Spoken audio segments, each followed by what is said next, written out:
When you've been married for 15 years, you believe you know every corner of your husband's soul. But that afternoon in 1967, a simple yellowed piece of paper hidden in his Bible shattered everything I thought was true. Good morning, my dears. I'm Amaryllis Thornwood, 78 years old, and today I'll share with you a story I've kept in my heart for decades. A story of betrayal, pain, but also forgiveness and rebuilding.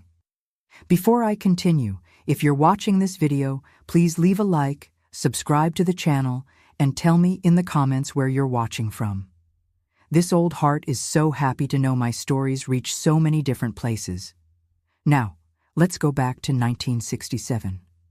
I was 20 when I met Gerald, a tall man with eyes as deep as the ocean, who worked at the textile factory at the entrance of Millbrook, our small town in rural Pennsylvania. He was different from other young men, more serious, quieter, with a sadness in his eyes that intrigued me. He's a widower, my friend Constance told me during a church dance. His wife died in childbirth with their first baby, a terrible tragedy. Perhaps it was that sadness that initially attracted me. I was the pharmacist's daughter, always too protected. Gerald's pain seemed so real, so deep, that it awakened in me a desire to heal, to bring light to those sad eyes. Our courtship was brief, just 6 months before the wedding. My parents wanted something bigger, but Gerald insisted on a simple ceremony. I already had my grand wedding, he said. Now I just want to start over, without fanfare. And I, a foolish girl in love, agreed. I wanted to be the woman who would bring joy back into his life. Our house was small but cozy. A yellow building on Maple Street, number 17, with a yard where I planted my rose bushes and a lemon tree that years later would become our children's favorite place to play. We were happy, or at least I believed we were. We had 2 wonderful children, Theodore, born a year after our wedding, and Angelica, who came 3 years later. Gerald was a good father, a good husband. He worked hard as an accountant at the factory, was respected in the community, and attended church every Sunday. But there was something I couldn't define. A space between us I never managed to fill completely, as if part of him was always absent, even when he was physically by my side. The business trips began when Theodore was about 7 years old. Every 2 or 3 months, Gerald needed to go to Philadelphia for factory business. They never lasted more than a day.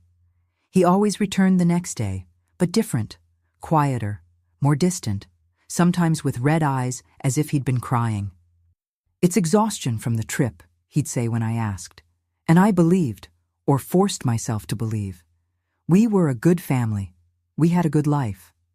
Why doubt? That August of 1967 was hotter than usual. The kind of heat that sticks to your skin, that makes everyone irritable. Angelica, at 12, was in that difficult phase between girl and young woman, full of secrets and sighs. Theodore, at 14, had started working part-time at my father's pharmacy, learning the trade. And Gerald had been more distant than ever. That Friday, I decided to clean the entire house, the kind of deep cleaning my mother taught me, moving all the furniture, beating the rugs, polishing the floor with wax. The radio played softly.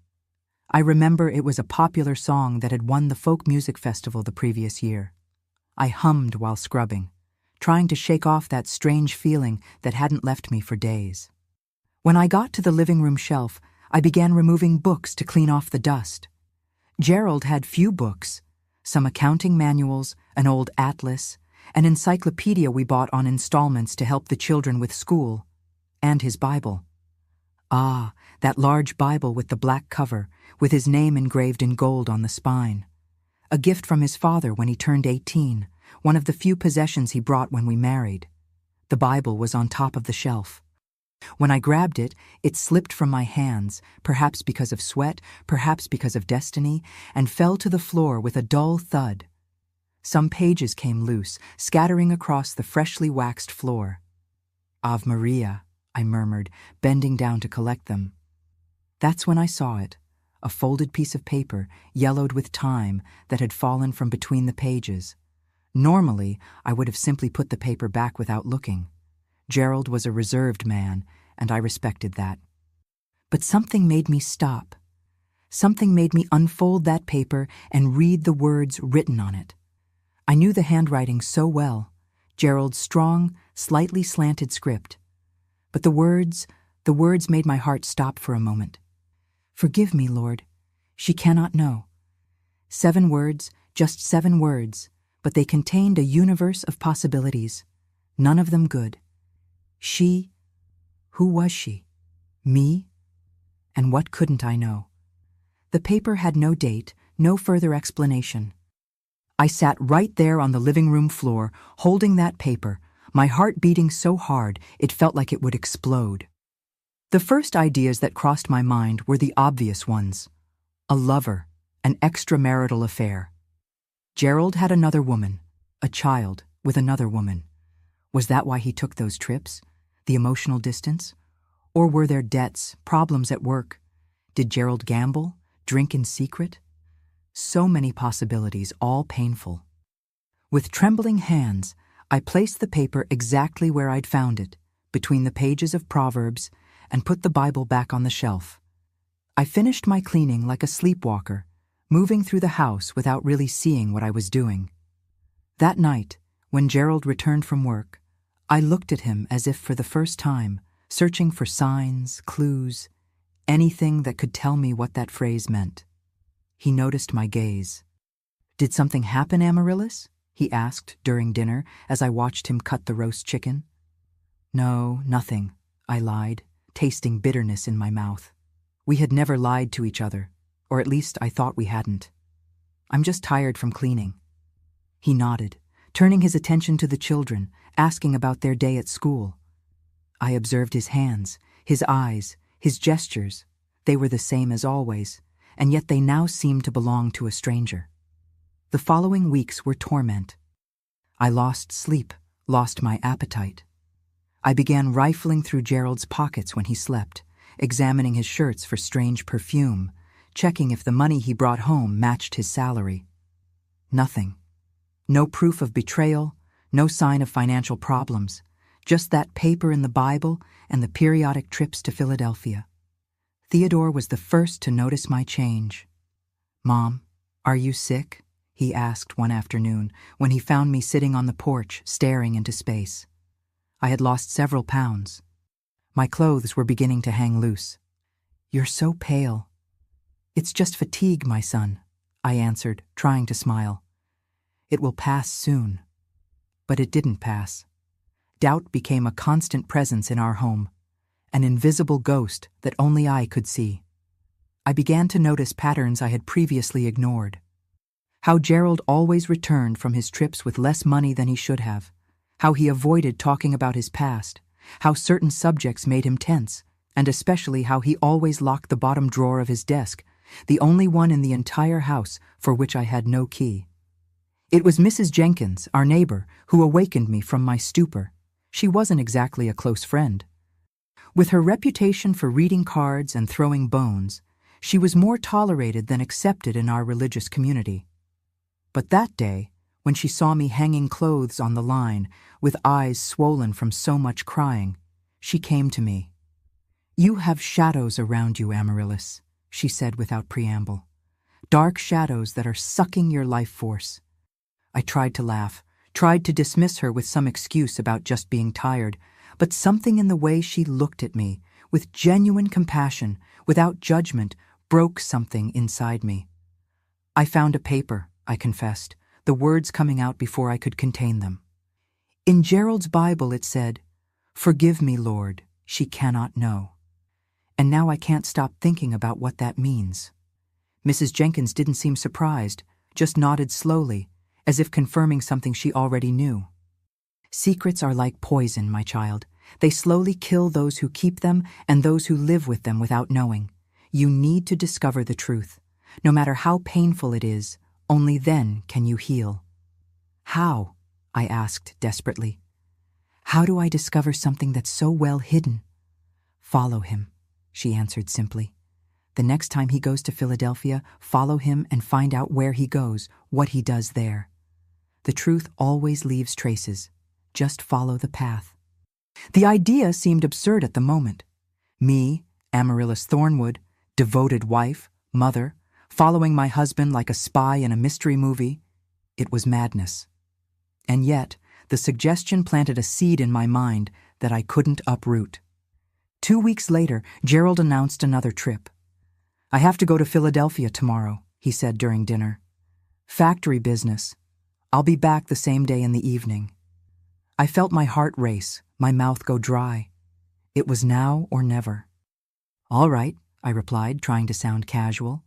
"I'll take the opportunity to take the children to visit my mother." That night, I didn't sleep.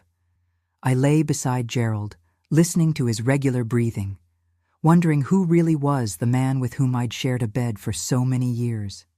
When day broke, I got up before him. I prepared his breakfast, as I always did. "Have a good trip," I said, kissing him at the door. "See you tonight." As soon as he left, I sprang into action. I called my sister Zelda, inventing an emergency. I asked her to watch the children for a day. I packed a small bag, put on my best dress, a navy blue one with small white flowers, and headed to the bus station. I knew Gerald always took the 7:30 bus to Philadelphia. I'd kept the used tickets I found in his shirt pockets when I did the laundry. I arrived at the station breathless, my heart in my throat. I saw his bus still parked, but Gerald wasn't in sight. I hid behind a newsstand and waited. Soon, I saw him arriving, buying his ticket, and stopping for coffee at the counter of the snack bar. I took that moment to go to another counter and buy a ticket for the next bus, which would leave just 20 minutes later. Those 20 minutes were eternal. I sat on a bench far away, praying that nothing would go wrong, that he wouldn't see me, that I would have the courage to go ahead with this crazy plan. When I finally boarded my bus, I sat in the back, where no one would pay attention to a middle-aged woman crying silently. The journey to Philadelphia never seemed so long. 2 hours that seemed to stretch for days. I arrived about half an hour after Gerald. I ran to the station exit, fearing I'd lost him, but I was lucky. Or perhaps it was destiny. He was still there, standing on the sidewalk, apparently waiting for a taxi. I hid behind a group of students and observed. When a taxi finally stopped, I memorized the license plate number. As soon as Gerald left, I took the next available taxi. "Please follow that yellow car, the one with license plate PA46873, I asked, showing all the savings I had brought. "It's important." The driver, a gray-haired gentleman, looked at me in the rearview mirror with suspicion. "Are you some kind of detective, ma'am?" At that moment, the tears I had been trying to contain overflowed. "No, I'm just a wife trying to understand why her husband has been lying for 15 years. The man nodded silently, started the car, and followed in the direction I indicated. "I've seen many stories like this," he said kindly.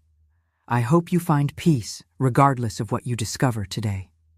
Gerald's taxi took us out of the city center, through increasingly less busy streets, until it stopped in front of a large white building, secluded and surrounded by a high wall. The iron gate had a sign. St. Clare Sanitarium. A sanitarium? My heart raced. Was Gerald sick? Was it some secret, shameful disease that he hid from all of us? "Would you like me to wait, ma'am?" asked the taxi driver, seeing my shock. "Yes, please," I replied, handing him more money. "I don't know how long I'll take."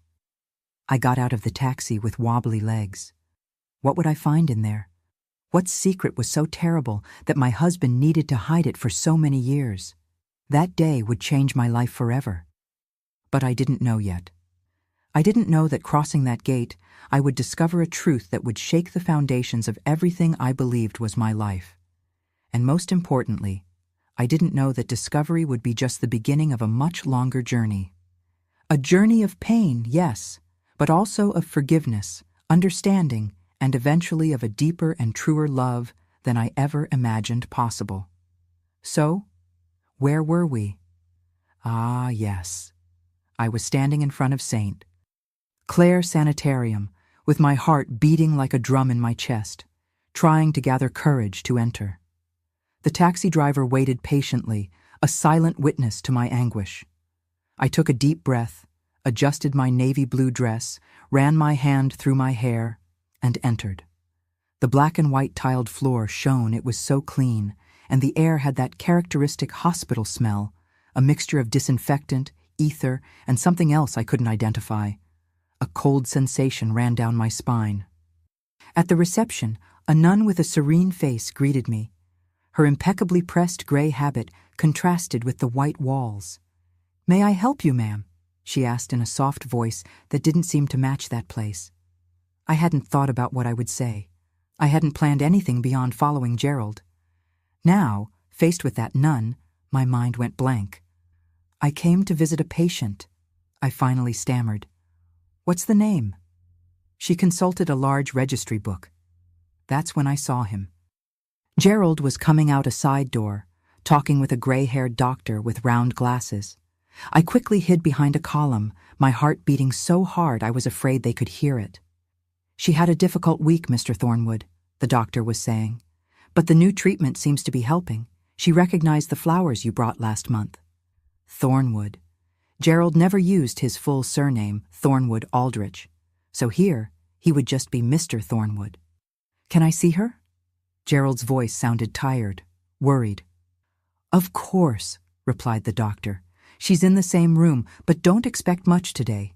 The medication makes her drowsy." They headed to a staircase. I waited a few moments and followed them, keeping my distance. We went up to the second floor. They in front, me a few steps behind, hiding whenever one of them threatened to look back. My heart was beating so hard I could barely breathe. The second-floor corridor was long, with doors on both sides. Some were open, others closed. From one of the rooms came the sound of someone playing piano, a sad melody, interrupted several times as if the pianist constantly forgot what they were doing. Gerald and the doctor stopped in front of the last door, number 27. The doctor opened it, and Gerald entered. I waited for the doctor to move away and cautiously approached. The door had a small window, clouded by time. I positioned myself so I could look inside without being seen, and then I saw her. A woman was sitting in a wicker chair near the room's window, looking out at the garden below. She was thin, almost skeletal, with long gray hair carefully braided. She wore a simple white nightgown. Her face had an ethereal, almost ghostly beauty, but her eyes were empty, looking without really seeing. Gerald knelt beside her, took her hand, and kissed it with such tenderness that I felt a stab in my heart. He took from the package he was carrying a bouquet of violets, my favorite flowers, I thought bitterly, and placed them in a vase already prepared on the small table beside her. "Hello, Eulalia," he said with a voice so full of love that I barely recognized it. "I brought your favorite flowers." Eulalia? Who was Eulalia? The woman didn't answer, didn't react, just kept looking out the window as if Gerald didn't exist. He didn't seem upset by this. He took a book he had also brought and began reading in a low voice. It was The Little Prince, I realized. His voice was soft, patient, like someone reading to a child. "We only truly know the things we've tamed," Gerald read. "Men no longer have time to know anything." As I watched that surreal scene, I felt someone touch my shoulder. Startled, I turned around. It was a young nurse in an impeccably white uniform, with curious eyes. "Are you related to Mrs. Eulalia?" she asked. I swallowed hard, my mouth suddenly dry. Yes, I'm her cousin." "How nice that you came," she said, smiling. "Mr. Gerald is the only one who visits her after so many years. 20 years is a long time to stay faithful to someone who doesn't even recognize him anymore." 20 years? But we had only been married for 15. "She was a teacher, you know," continued the nurse, not noticing my shock. "Before the collapse during pregnancy. A tragedy, losing the baby like that and then her sanity. But your cousin is a saint, comes every month since 1947, brings flowers, reads to her, pays for the best treatment." Each word was like a knife in my heart. 1947, the year I met Gerald. He told me he was a widower, that his wife had died in childbirth with their first child, that he was alone, lost in his grief until he found me. What? What happened to her? I managed to ask, my voice almost a whisper. Schizophrenia aggravated by birth trauma, explained the nurse. The baby was stillborn in the 8th month. She never recovered from the shock, tried to kill herself twice before being admitted here. Mr. Gerald tried to care for her at home for almost a year, but it was impossible. She didn't recognize him anymore, had terrible hallucinations. Each detail was a new blow. The story Gerald told me about his past, his dead wife in childbirth, his loneliness, his mourning, all lies.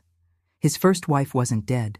She was there, alive, institutionalized in that sanitarium for 20 years. Will she ever get better? I asked, the words coming out with difficulty. The nurse sadly shook her head. Unfortunately, there are better and worse days, but she never fully regained consciousness. She lives in her own world.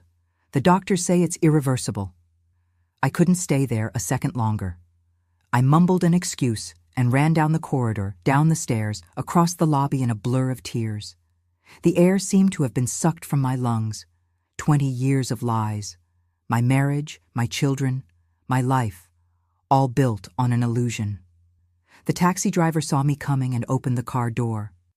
He didn't ask anything when I entered sobbing, just offered me a handkerchief and asked, "Where to, ma'am?" "To the bus station," I managed to say between sobs. "I need to go back home." During the entire journey back, I cried like I had never cried in my life.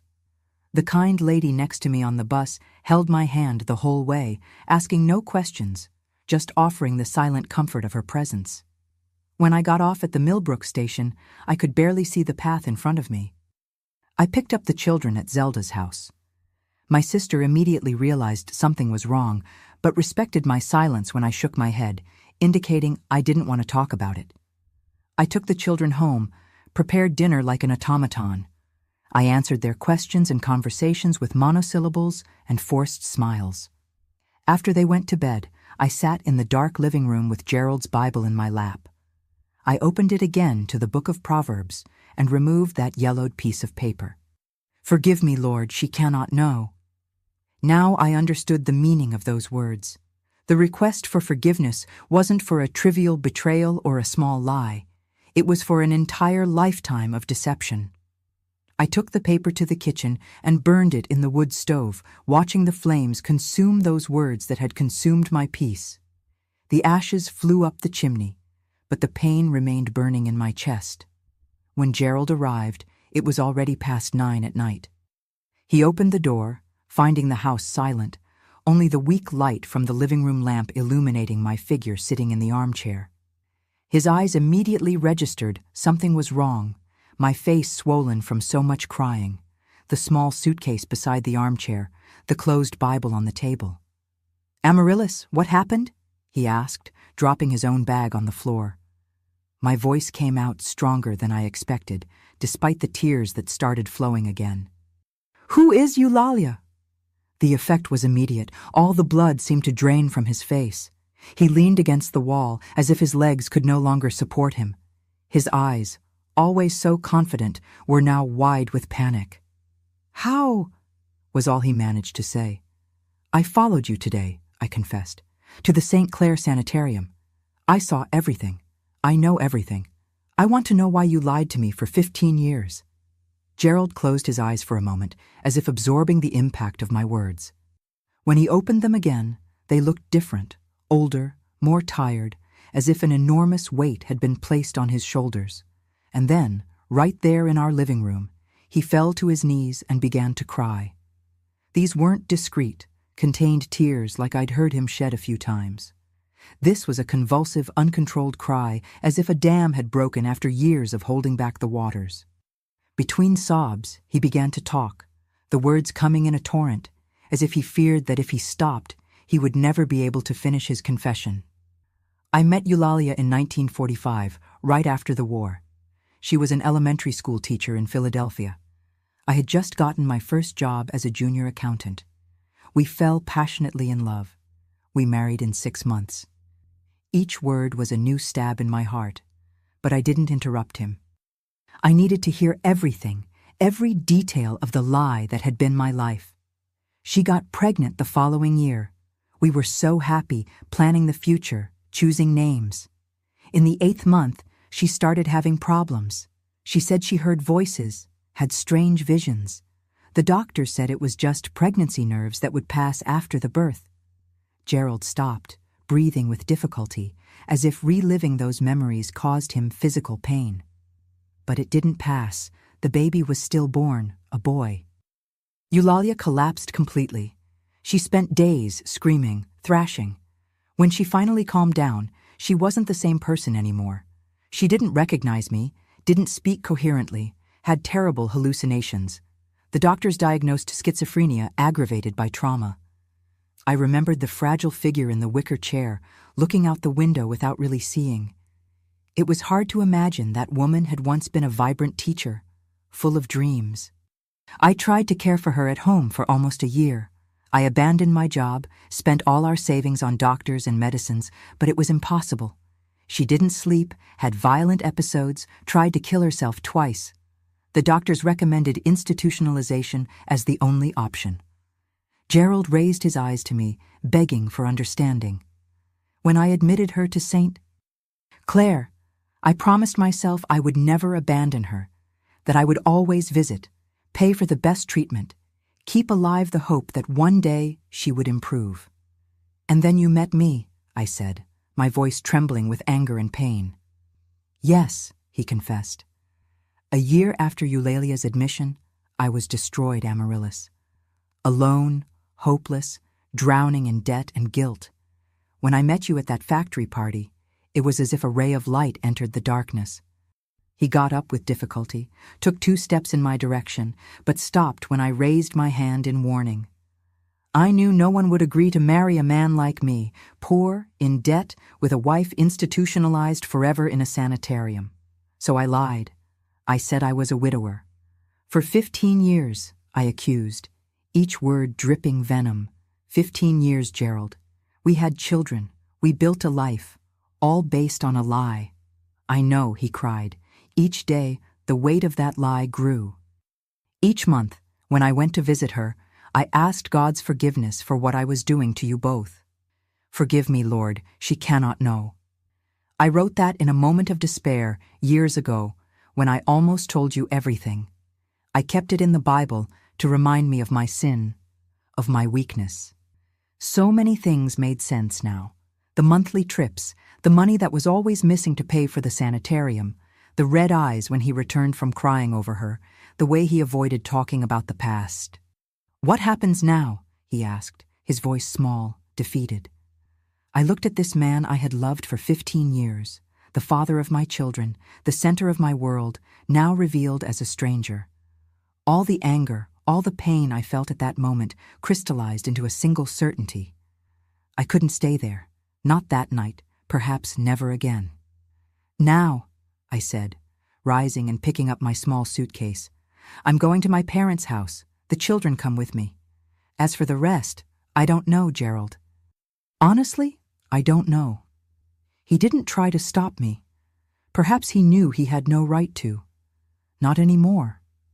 I woke Theodore and Angelica, vaguely explaining we needed to spend a few days at their grandparents' house. They were confused, sleepy, but obeyed without many questions. When we went out the door, Gerald remained in the same place, looking smaller and older than ever. I love you, Amaryllis, he said almost in a whisper. I've always loved you.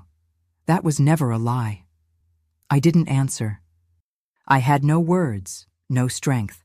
I just closed the door and walked down the quiet street with my children, leaving behind the yellow house on Maple Street, number 17, and the 15 years of life I thought I knew.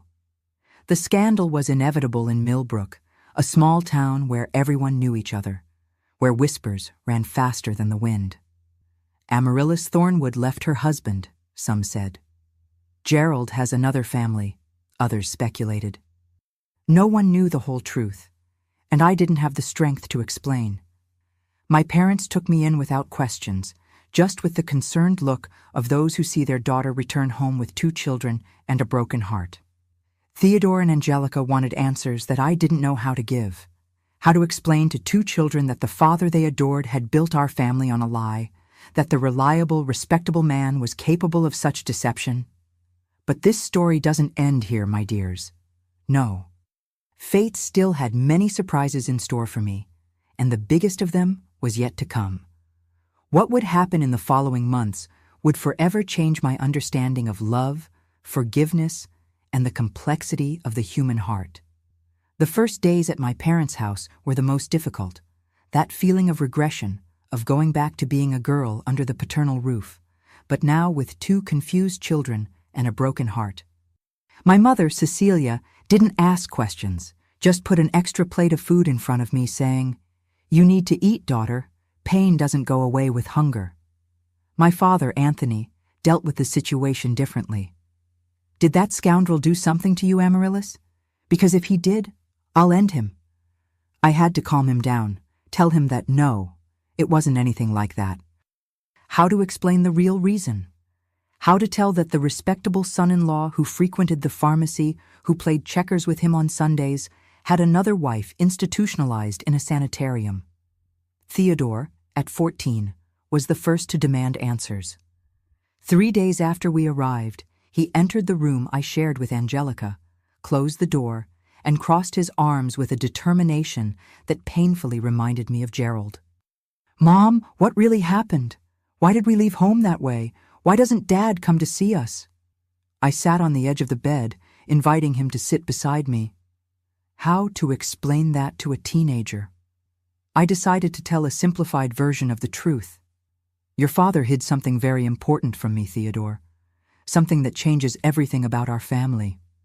"Does he have another woman?" he asked, his cheeks flushed with shame at even formulating the question.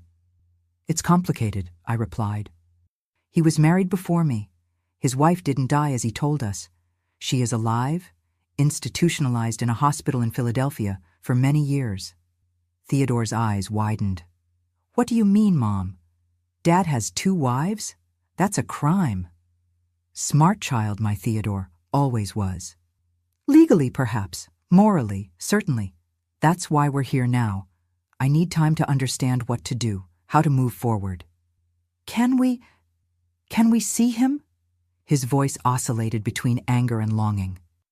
As shocked as he was, this was still his father we were talking about, the man who taught him to fish in the river, who carried him on his shoulders when he was small. "Not now, son. I need time. You and Angelica need it too, all in due time."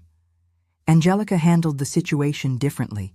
At 12, still so much a child in many ways, she closed up like a flower at nightfall. She stopped talking, barely ate. She spent hours sitting on my parents' porch, looking at the street, as if expecting to see her father turning the corner at any moment. Meanwhile, Gerald didn't stand idle. The letters began to arrive. A week after our departure, the first one, delivered by a colleague from the factory, contained just a few lines. "Amaryllis, forgive me. I know I don't deserve it, but please let me explain everything in person." I didn't respond. I burned the letter in the stove, just as I had burned that paper from the Bible. But the letters continued to arrive, 1 per week, each longer than the previous one. Gerald told everything.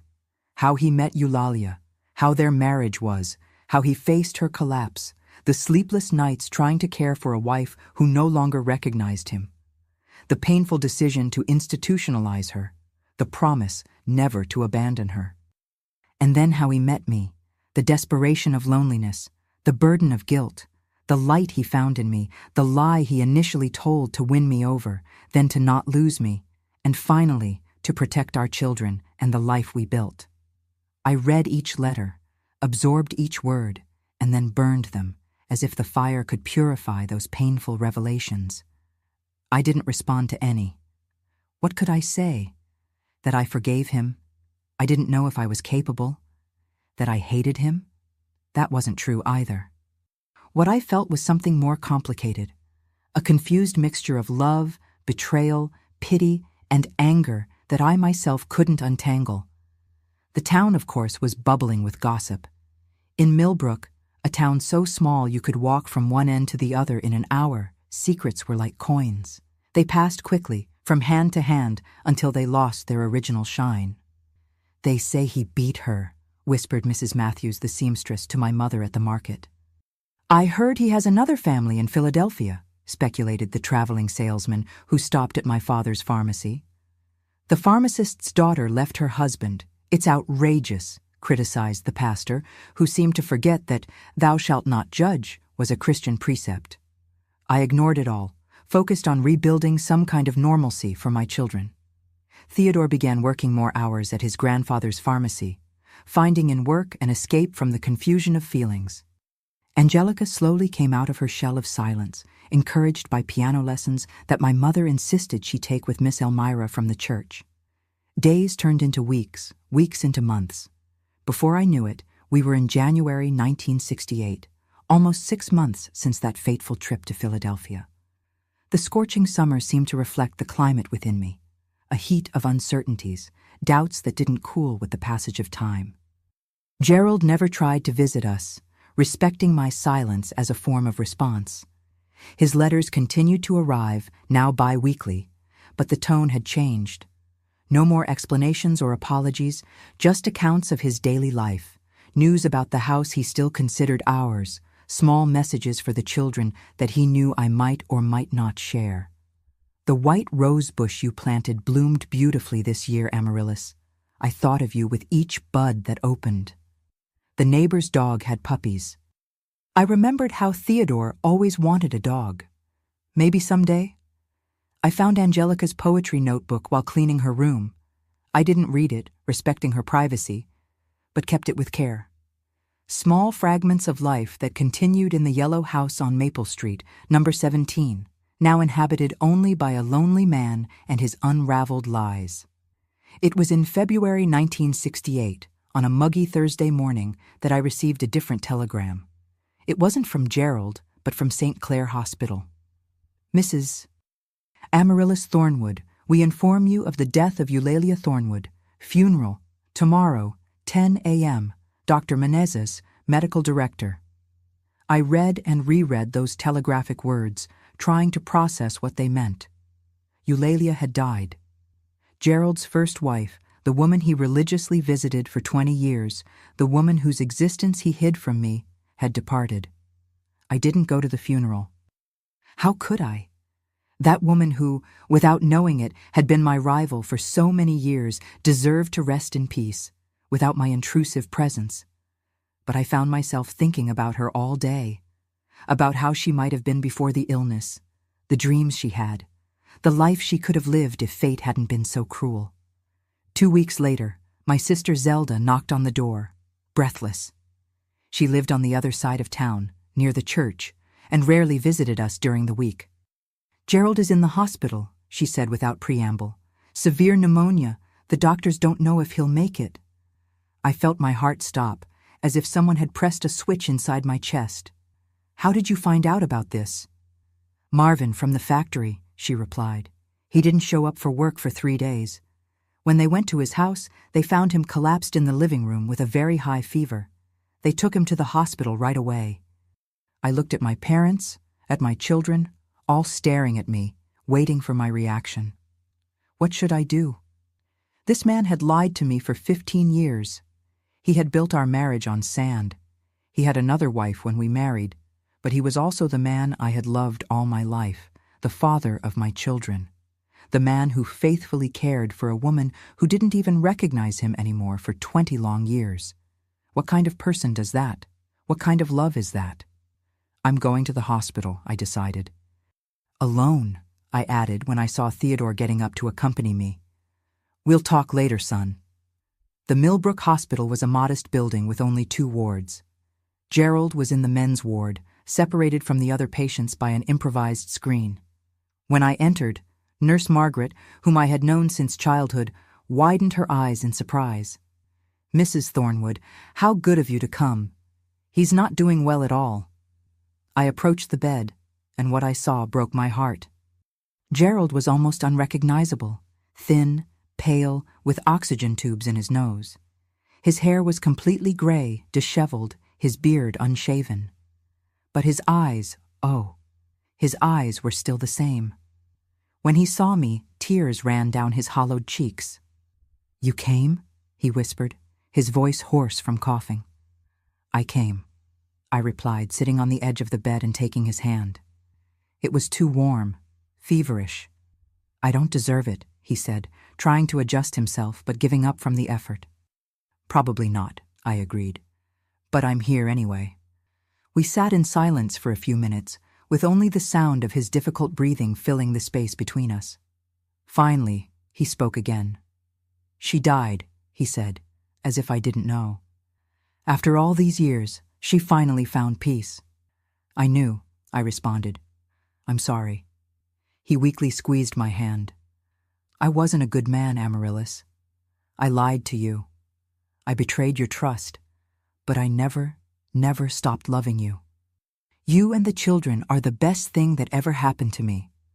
"Why didn't you tell me the truth from the beginning?" I asked, the question that had tormented me for 6 months. "Why didn't you trust me?" Gerald closed his eyes for a moment, as if gathering strength. "Fear," he said finally. "That's simple. Fear of losing you, of being alone again. When I met you, I was so broken, so hopeless. Eulalia had been institutionalized for a year with no prospect of improvement.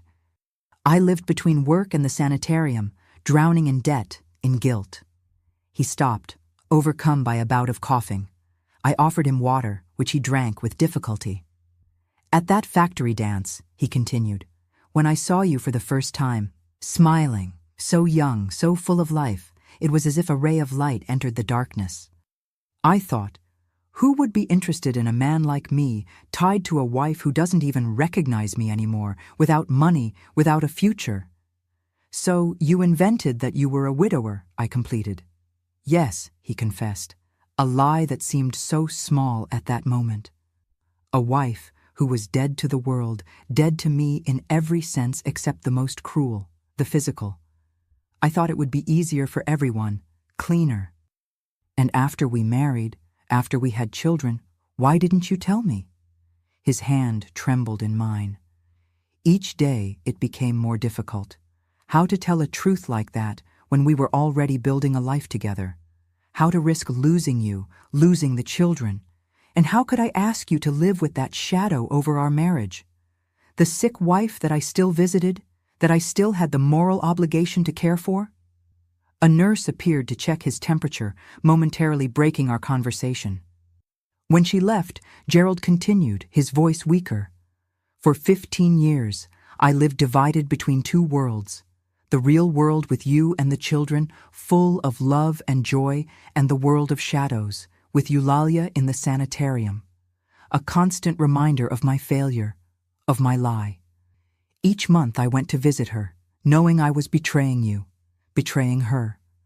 I asked God's forgiveness every night, but I continued in that farce because the alternative, losing you, seemed worse than hell." The tears were flowing freely down his face now, and I realized I was crying too. 15 years of marriage, and we had never talked so deeply as in that moment, in the shadow of illness and death. "We should have had this conversation years ago," I said, wiping away a tear. "Yes," he agreed. "But fear is a cruel master, Amaryllis. It teaches you to protect your lies as if they were treasures, when in fact they are chains that bind you." During the 2 weeks Gerald was in the hospital, I spent hours by his side. We talked more than in all the years of marriage. He told me about Eulalia, how intelligent and kind she was before the illness, how he suffered seeing her lose her mind, how he felt divided between his duty to her and his love for me and our children. "I don't want you to think I didn't love her," he said one day, when he was already recovering, sitting up in bed with more color in his face. "I loved Eulalia deeply, but love changes, Amaryllis. The love for her transformed into duty, into responsibility. At a certain point, I was just the guardian of her memories, the only one who remembered who she really was before the disease consumed her." "And me?" I asked, insecure like a teenager. "What do you feel for me?" Gerald took both my hands in his, looking me in the eyes with an intensity I hadn't seen in years. You, Amaryllis, you were my salvation, my new beginning. I've loved you from the first moment, and I love you even more now, after everything. You gave me wonderful children, a true home, a purpose beyond pain. The only thing I did right in life was to love you, even if imperfectly, even with this shadow between us. When Gerald was discharged, I asked what he wanted most now. I want my family back, he replied without hesitation. I want a chance to do things right this time, without lies, without secrets, just us, with all the truth between us, however painful it may be. I didn't answer immediately. I needed to think, to consult my children, and to understand my own heart. I returned to my parents' house, leaving Gerald in our house. Or was it his house now? Alone with his hopes and regrets. For 3 long months, I pondered what to do. I talked with God on sleepless nights, seeking direction. I spoke with my children, who surprisingly showed more compassion than I did. Dad made a mistake, Mom, said Theodore. But who doesn't make mistakes? He cared for that woman for 20 years, even when she was sick. That shows character, don't you think? I miss him, admitted Angelica, finally breaking her long silence on the subject. I miss our home. May 1968. The rainy season had ended, leaving Millbrook with that feeling of renewal. The trees were greener, the air cleaner, as if nature was giving us a new chance. It was time for decisions. During those 3 months after Gerald's discharge from the hospital, I experienced a whirlwind of emotions. Anger and hurt still ran through my veins, but now mixed with understanding and, surprisingly, admiration. What kind of man remains faithful to a wife who doesn't even recognize him anymore for 20 long years? What kind of man sacrifices so much for a commitment that no one would hold him to? The same man who would be capable of lying to me for 15 years, my conscience answered.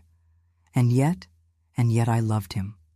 Beneath the betrayal, beneath the lie, there was a real, palpable love that sustained us all that time.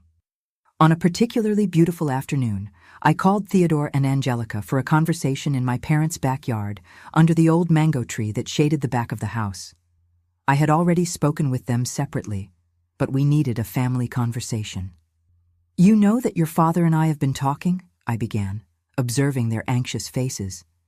I had been honest with them about him having kept secret the existence of his first wife, about the lie that built our family. Theodore, always the most practical, went straight to the point. You're going back to him, aren't you? I looked at my son, now almost a man at 15, how he had matured in these difficult last months. I'm thinking about it, I admitted, but it's not a decision that affects just me. It affects you too. This family is ours, all 4 of us. I want to know how you feel. Angelica, who had spent so much time in silence, surprised me with her sudden eloquence. Dad made a big mistake, Mom, but he also suffered a lot, and now he's alone after losing 2 families. The wisdom of that 13-year-old girl left me speechless for a moment. When we become parents, we forget that our children are not just witnesses to our lives, but perceptive judges of our actions. I want to go back home, she continued. I miss my room, the lemon tree, Mrs. Jenkins and her bones. I miss being a family, even an imperfect one. Theodore agreed. Grandpa and Grandma are wonderful, but it's not the same thing. And Dad, he needs us now, don't you think? That afternoon sealed my decision, but I knew we couldn't simply return as if nothing had happened. We needed a new beginning, with new rules, new understandings. The next day, I took the familiar path to Maple Street. It was the first time I had returned to our house since that fateful night in August. My heart was beating so hard I thought the neighbors could hear it. The house was different. The garden, once so well tended, showed signs of neglect. The rose bushes needed pruning, the grass was too high. The yellow paint on the facade was peeling in some places. It seemed like a metaphor for our marriage, still solid in its structure, but urgently needing care. I knocked on the door, feeling strangely like a visitor. It took a few moments until I heard footsteps, and then there he was, Gerald, my husband, the man I had loved all my life, the man who had betrayed me in the most profound way possible. He looked better than in the hospital, but still far from the strong, confident man I knew. He had lost weight, his hair was grayer, and his eyes carried a new pain, deeper. "Amaryllis," he said, as if my name was a prayer. "Come in, please." The living room was clean, but with that superficial cleanliness of someone who doesn't really care. Books piled in the corner, a half-empty coffee cup on the table, curtains closed, blocking the afternoon light. "Sit down," he offered, indicating the sofa. The same sofa where we had so often sat together to listen to the radio, to help the children with homework, to simply be together at the end of a long day. I sat on the edge, maintaining some distance. He remained standing, restless, as if he didn't know what his place was in this house we once shared so comfortably. "I've thought a lot," I began, going straight to the point, "about us, about what happened, about what to do now." He nodded without interrupting, his eyes fixed on me as if he feared I might disappear at any moment. "I can't pretend I'm not hurt," I continued. "I can't pretend that what you did hasn't changed everything between us. A lie of this magnitude isn't something you get over overnight." "I know," he said in a low voice. "I don't expect you to forgive me easily, Amaryllis. I don't have that right, but I also can't deny what we've built together. 15 years, I went on. 2 children. A life that, despite being founded on a lie, had moments of genuine happiness, of genuine love." I took a deep breath, gathering courage for the words that would change our lives again.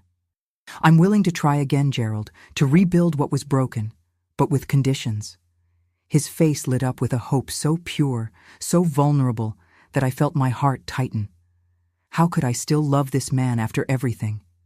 And yet, I did. "Anything," he promised. "I'll do anything, Amaryllis." "First, complete honesty from now on," I demanded. "No secrets, no matter how small, no lies, not even those you think will protect me." He nodded emphatically. "I promise." "Second, I want you to transfer the house to my name," I continued, surprising him. "Not as punishment, but as a guarantee. If I ever discover another secret of this magnitude, I need to know that my children and I won't be left destitute." He hesitated for only a second before agreeing. "That's fair. I'll speak with the notary tomorrow." "Third," and here my voice trembled a little, "I want us to seek help. A doctor, a psychologist, someone who can help us rebuild this broken trust. I know it's not common in our town that people will talk, but I don't see how we can do this alone." This was perhaps the most difficult condition. In 1968, in a small town like Millbrook, seeking psychological help was almost a scandal, a sign of weakness or madness. But I knew we needed it, a neutral third person who could guide us through this minefield we had created. To my surprise, Gerald didn't hesitate this time. "I completely agree. In fact, I've already researched this. There's a psychologist in Philadelphia, Dr. Hermes, who sees couples. We could go once a week." His readiness surprised me, showing that he had truly reflected on our situation, that he was genuinely willing to do what was necessary to fix us. "And lastly," I said, getting up and walking to the window, opening the curtains to let in the late afternoon light, "I want you to take me to Eulalia's grave." He turned pale, clearly not expecting this request. "Amaryllis, are you sure? Why?" I turned to face him, feeling a new strength within me. "Because she was part of your life for much longer than I was. Because, like it or not, she is part of our story. And because I need to make peace with her memory, if we really want to move forward." Gerald was silent for a long moment, and I could see tears shining in his eyes. Finally, he nodded. "Whenever you want to go, I'll be ready." That night, I returned to my parents' house, to Gerald's surprise, who clearly expected me to stay. "I need to do this gradually," I explained. "First us, then the children, one step at a time." He accepted, albeit with evident disappointment. Whatever time you need, Amaryllis. I'll wait as long as necessary. The following week, we began our sessions with Dr. Hermes in Philadelphia, a balding man with thick glasses, with a kindness in his gaze that immediately inspired confidence. In his modest but welcoming office, we began the painful process of unearthing every hurt, every lie, every buried hope. "You built a castle on quicksand, Mr. Gerald," said Dr. Hermes in our first session. "No matter how beautiful the castle, it was doomed from the start. Now we need to find solid ground to rebuild." For almost 2 months, we went to Philadelphia every Thursday. 2 hours by bus, an hour of session that seemed to drain all our energy, and 2 more hours back, usually in silence, each absorbing the day's revelations and reflections. It was on one of those Thursdays, after a particularly intense session where Gerald had confessed his constant fear of being discovered, that I asked to go to the cemetery.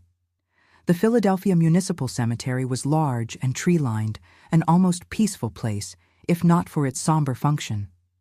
Eulalia's grave was simple, a marble headstone with her name, dates of birth and death, and the inscription, "Beloved wife and teacher, rest in the peace life denied you." I stood there, before that cold stone that represented a woman I never knew, but who, in a way, shared my husband with me for 15 years. I felt a strange mixture of emotions, pity for her tragic fate, anger for her invisible presence in my marriage, and a kind of gratitude, for without her illness, I would never have met Gerald. "She liked violets," said Gerald beside me, breaking the long silence. "Before she got sick, she filled our small house with violets. She said they were like children, delicate, but surprisingly resilient." "You said my favorite flowers were violets," I commented, remembering the bouquets he gave me on anniversaries. "Was that because of her?" He lowered his eyes, ashamed. "Yes, at first it was a coincidence. You mentioned that you liked them.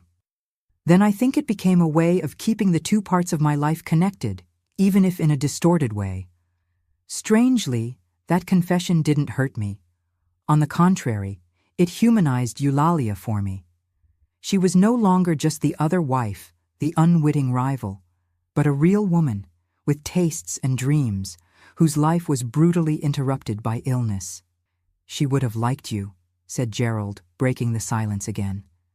"Eulalia always said that honesty was the greatest virtue. The disease took that from her, the ability to distinguish the real from the imaginary. I betrayed that principle when I lied to you. Something healed inside me at that moment. Not completely. Some wounds never fully heal, but enough to move forward." The following week, Theodore and Angelica returned to the house on Maple Street. I remained at my parents' house for another month, visiting daily, having dinner with them, slowly rebuilding our relationship. In July, I finally returned home, not to our old bedroom, I wasn't ready for that yet, but to the guest room at the end of the hall. Gerald accepted this condition without complaints, understanding that intimacy would need to be regained, not presumed. Autumn gave way to winter, winter to spring.